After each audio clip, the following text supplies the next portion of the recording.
Hello everyone. Today we are going to study a very important chapter that is called electrostatics.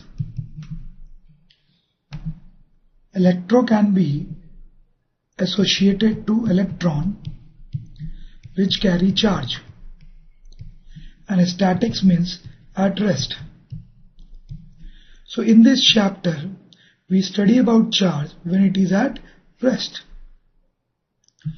Actually, there is another branch of physics, or another topic in physics that is called electrodynamics. Dynamics means motion. In this chapter we study about charge when it is moving.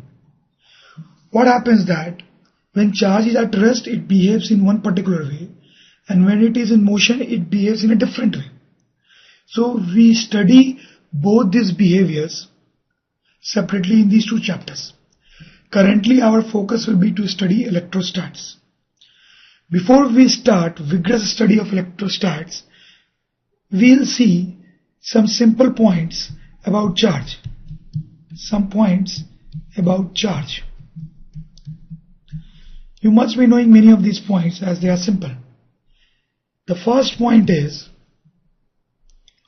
that charges are of two types, positive and negative. If we have two positive charges, they repel each other. If we have two negative charges, they repel each other. But if we have one positive and one negative charge, then they attract each other. The second point is only electrons and protons have charge.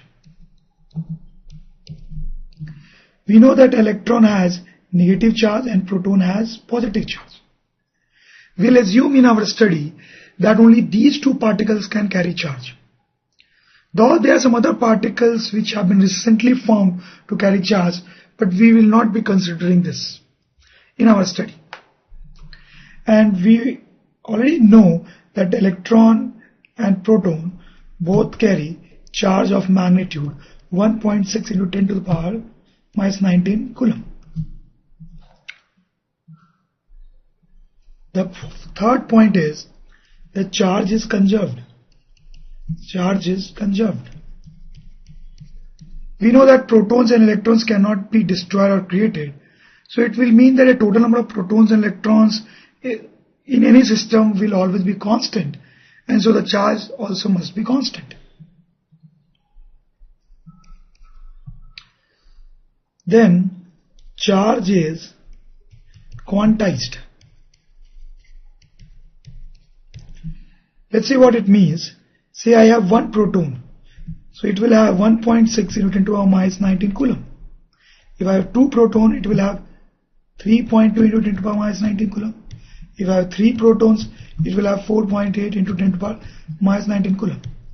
Now please note that it is not possible to get a charge lesser than this number, because then we will need fractional number of protons and it is not possible to divide proton. Similarly, if we want a charge between these two numbers, it will not be possible, because again we will need a number of protons between 1 and 2, which is not possible. Similarly, a charge between these two numbers is not possible. So we can say that only those values of charge is possible which are integral multiple of 1.6 into 10 to the power minus 19 coulomb. Only integral multiple of this charge is possible. When we say charge is quantized, this is what we mean. The next point is, sometimes people get confused between these two words. These words are chargeless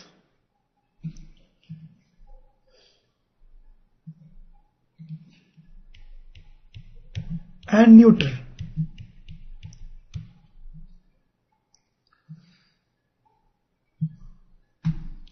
Say we have two boxes.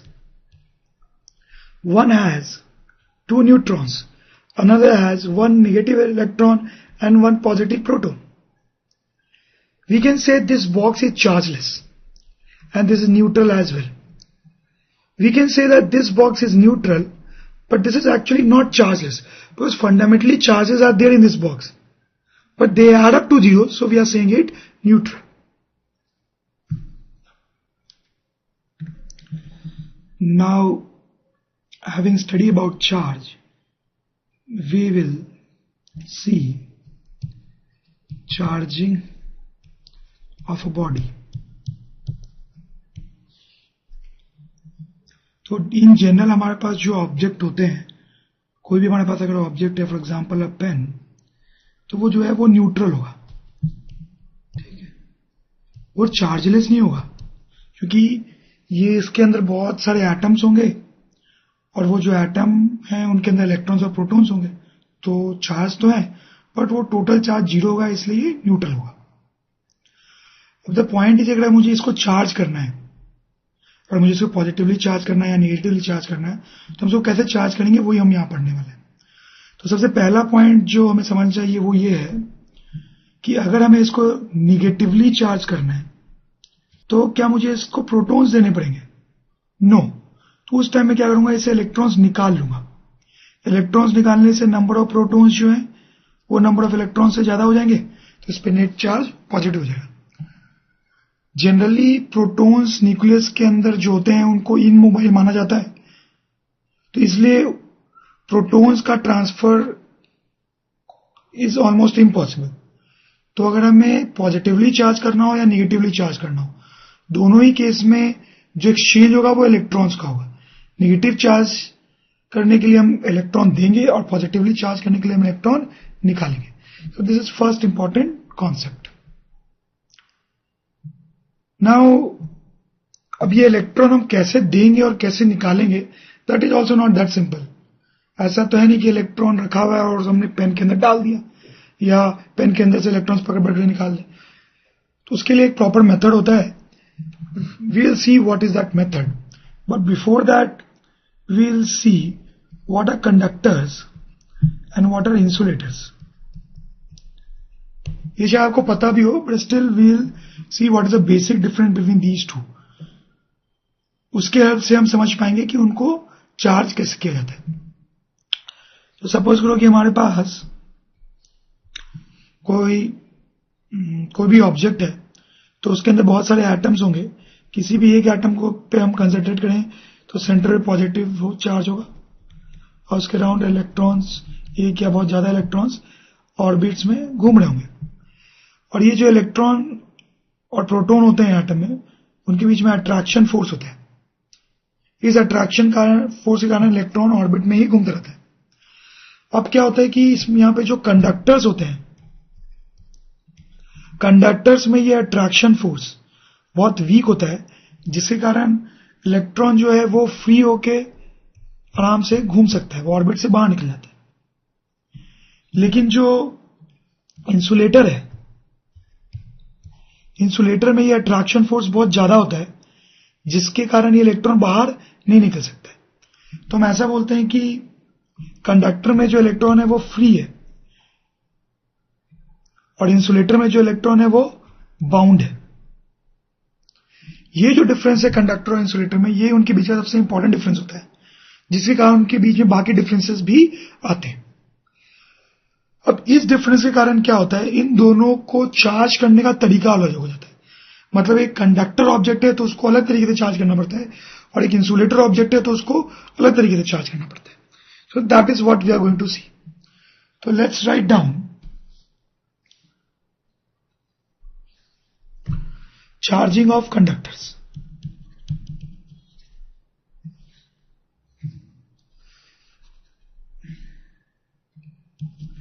Charging of conductors. देखो, conductors को charge करने के दो तरीके हम यहां पे पढ़ेंगे. जो पहला तरीका है वो बहुत सिंपल है, that is called bye contact. इसमें हम क्या करते हैं कि सपोज करो कि हमें एक स्फीयर को चार्ज करना है, से आयरन बॉल है, तो दिस इज अ कंडक्टर. तो इसको चार्ज करने के लिए हम क्या करते हैं, हम एक दूसरा रॉड लेके आएंगे या कोई दूसरा ऑब्जेक्ट लेके आएंगे जिस पे ऑलरेडी चार्ज हो. तो सपोज करो कि हमें इस स्फीयर को निगेटिवली चार्ज करना है, तो हम एक ऐसा रॉड लेके आएंगे जिस पे निगेटिव चार्ज होगा। अब इस रॉड पे निगेटिव चार्ज, इसका मतलब क्या है? इसका मतलब ये है कि इसमें इलेक्ट्रॉन्स ज्यादा है, प्रोटॉन्स कम है। अब इस स्फीयर को चार्ज करने के लिए हम इन दोनों को टच कर देंगे। जब हम टच करेंगे तो व्हाट विल हैपन? इसमें इलेक्ट्रॉन्स ज्यादा है लेकिन इसमें ज्यादा नहीं है, तो जो इलेक्ट्रॉन्स है वो इधर की तरफ फ्लो करेंगे from high density to low density. तो इसमें भी कुछ इलेक्ट्रॉन्स आ जाएंगे एक्स्ट्रा, तो ये नेगेटिवली चार्ज हो जाएगा, जो कि बहुत ही सिंपल सा तरीका है। हाँ, इसका जो नेगेटिव चार्ज है वो क्या होगा? थिंक वो थोड़ा सा कम होगा क्योंकि इसमें से कुछ इलेक्ट्रॉन्स इसमें आ चुके हैं। वैसे ही अगर मुझे इस स्फीयर को पॉजिटिवली चार्ज करना होता, तो अब मैं क्या करता? अब मैं एक पॉजिटिवली चार्ज रॉड लेके आता। अब ये रॉड पॉजिटिवली चार्ज है, इसका क्या मतलब है? कि इसमें इलेक्ट्रॉन्स जो हैं वो कम है और प्रोटॉन्स ज्यादा है, इसलिए नेट चार्ज पॉजिटिव। अब हम इन दोनों को टच कराते, अब क्या होता? अब इसमें इलेक्ट्रॉन्स कम है तो इससे कुछ इलेक्ट्रॉन्स इसमें फ्लो करने लगेंगे, तो इलेक्ट्रॉन्स में फ्लो कर जाएंगे तो इसमें इलेक्ट्रॉन्स कम हो जाएंगे, तो इसमें भी कैसा चार्ज हो जाएगा? पॉजिटिव। तो इस तरीके से ये पॉजिटिवली चार्ज हो जाएगा। तो this is simple way of charging a conductor.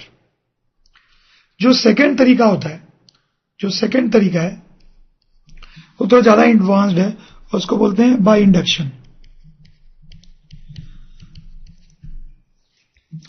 इसमें हम क्या करते हैं कि सपोज करो मुझे इसी आयरन बॉल को चार्ज करना है, तो अब जो निगेटिव रॉड मैं अगर लेके आऊंगा इसको चार्ज करने के लिए, उसको मैं टच नहीं करूंगा, कोई कांटेक्ट नहीं होगा, नो कांटेक्ट। तो इसको मैं टच नहीं करूंगा, इसको मैं दूरी रखूंगा। अब दूर रखने से क्या होगा कि इस आयरन बॉल के अंदर इलेक्ट्रॉन्स है फ्री, जो कि वो मूव कर सकते हैं, जैसा कि अभी हमने यहां पे देखा। तो ये फ्री इलेक्ट्रॉन्स जो हैं वो इस नेगेटिव चार्ज से रिपेल होंगे और वो दूर चले जाएंगे, तो यहां नेगेटिव चार्ज आ जाएगा, और क्योंकि इलेक्ट्रॉन यहां से रिपेल होकर इधर आ गए तो यहां पे पॉजिटिव चार्ज हो जाएगा। सो देखा जाए तो in some sense this iron ball has got charge, क्योंकि इस पार्ट में नेगेटिव चार्ज है और इस पार्ट पे पॉजिटिव चार्ज है। But this is not very useful, क्योंकि अगर हम इस रॉड को दूर ले जाएंगे तो क्या होगा? ये नेगेटिव पॉजिटिव चार्ज वापस से मिक्स हो जाएंगे और ये वापस से न्यूट्रल हो जाएगा। तो ये जो चार्जिंग हुई थी वो सिर्फ टेम्पररी थी, तो ये उतना यूजफुल नहीं है। तो इसको प्रॉपर तरीके से चार्ज करने के लिए, परमानेंटली चार्ज करने के लिए हम क्या कर सकते हैं कि हम अब एक नहीं बल्कि 2 आयरन बॉल्स लेंगे और उन दोनों को कांटेक्ट में रखेंगे, ऐसे 2 आयरन बॉल्स। हम वापस से उस नेगेटिवली चार्ज रॉड को पास लेके आएंगे। अब क्या होगा? इन दोनों के जो इसमें जो इलेक्ट्रॉन्स होंगे वो इससे रिपेल होके इस स्फीयर में चले जाएंगे थोड़े से, तो इसमें पॉजिटिव चार्ज आ जाएगा। Now what we will do कि हम इसको दूर ले जाएंगे और इस स्फीयर को भी दूर ले जाएंगे साइमल्टेनियसली, एक ही टाइम पे इस रॉड को भी दूर ले जाएंगे और इस स्फीयर को भी। तो अब क्या होगा? मेरे पास यही स्फीयर बचेगा और इसमें पॉजिटिव चार्ज होगा। अब ये इस नेगेटिव चार्ज के साथ मिक्स नहीं हो सकता, तो I will have this iron ball as positively charge.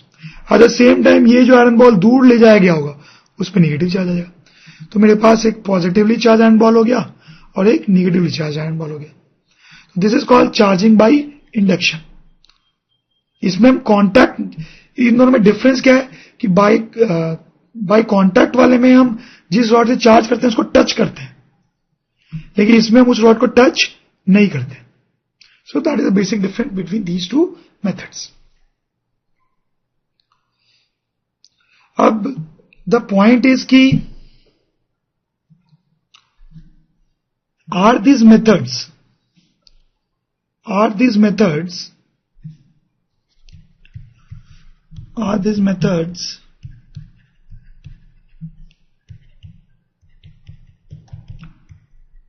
applicable for insulators? This is a small question for us. हमने पहले ही हेडिंग लिखी थी चार्जिंग बाय कंडक्टर्स, तो इसका क्या मतलब है कि क्या ये मेथड्स इंसुलेटर के एप्लीकेबल नहीं है? So the answer is not applicable.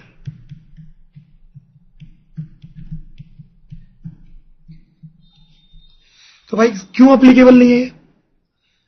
अब ये मेथड इसलिए एप्लीकेबल नहीं है क्योंकि इसमें हम रॉड को टच कराते हैं, तो इसमें से रॉड में से चार्ज फ्लो के इस आयरन बॉल में आता है, तो चार्ज का फ्लो हो रहा है, चार्ज का फ्लो हो रहा है। तो फ्लो जो है वो सिर्फ कंडक्टर्स में हो सकता है, इंसुलेटर होगा अगर यहां पे तो फ्लो नहीं होगा, तो ये मेथड काम नहीं करेगा।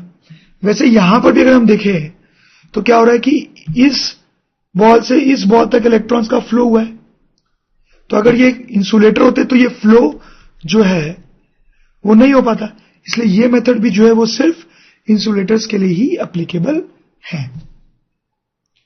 आई मीन टू से कि ये मेथड सिर्फ कंडक्टर्स के लिए ही एप्लीकेबल है। तो obviously now the question arises कि इंसुलेटर्स को कैसे चार्ज करेंगे। तो इंसुलेटर को चार्ज करने के लिए हम जो मेथड यूज करते हैं that is like this. Firstly we'll write charging of insulator. उसके लिए जो मेथड यूज करते हैं हम that is called by rubbing.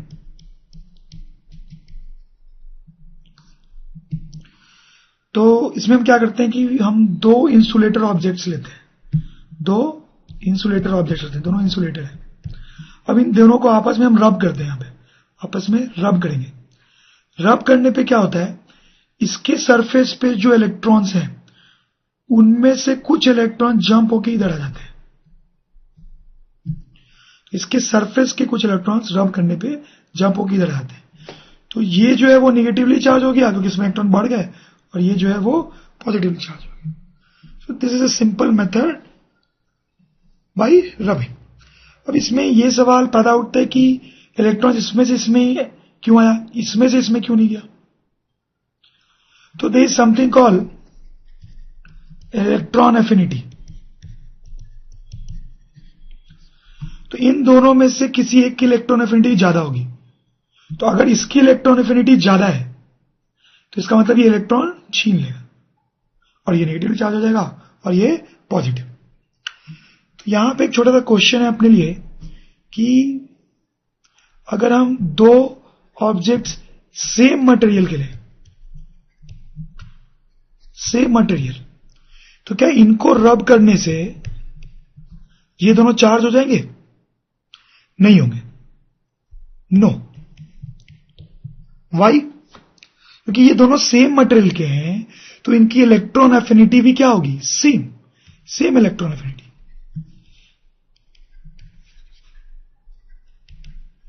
दोनों की इलेक्ट्रॉन एफिनिटी सेम है तो कोई किसी से इलेक्ट्रॉन छीन नहीं पाएगा और कोई भी चार्जिंग नहीं हो पाएगी। So these are the methods for charging